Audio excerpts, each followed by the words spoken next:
umumama cyangwa umumama yazitekera umutware, yapfundura zamaze gushya agasanga zamaze kuba ibikeri, yajya kuryama yajyama kuri matera akumva ibikeri birimo biramuguza, yateka uturyo tugahinduka ibikeri, yateka agakoma kagahinduka ibikeri, yashyira amazi mu ijerekani agasanga byabaye ibikeri.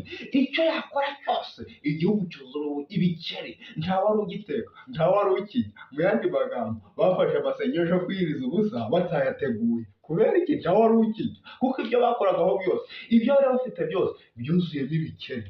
Wajya ibiryo birimo igikeri, wajya ibiryo byaguyemo umusumbu, ariko none baza harimo n'igikeri, ukajya kumva gikubise icyakirwa icyayo, bigira amajwi menshi.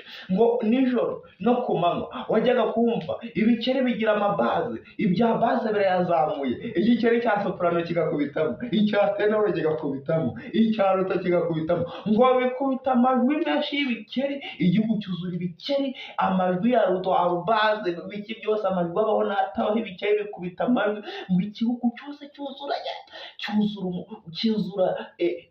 urusaku rw'ibikeri.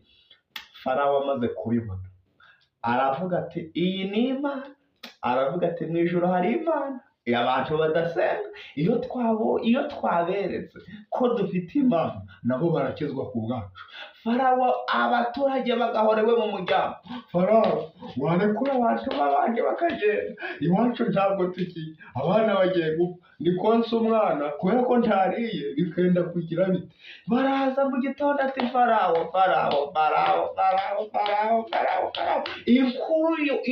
inkuru abantu bafata imyanzuro bati Farawo natabikora twe turagenda. Ariko Farawo gutakaza abantu baravuga ati nta kundi, reka mbarekure baje gukorera Uwiteka. Ndagira ngo nkubwire, kuhumuriza, Imana ntabwo yitaye ku byo abantu bakuvuzeho, ntabwo Imana yitaye ku byo baguterereje, ntabwo yitaye ku bikwikoreye, ntabwo yitaye ku byo bashaka kukwikoreza.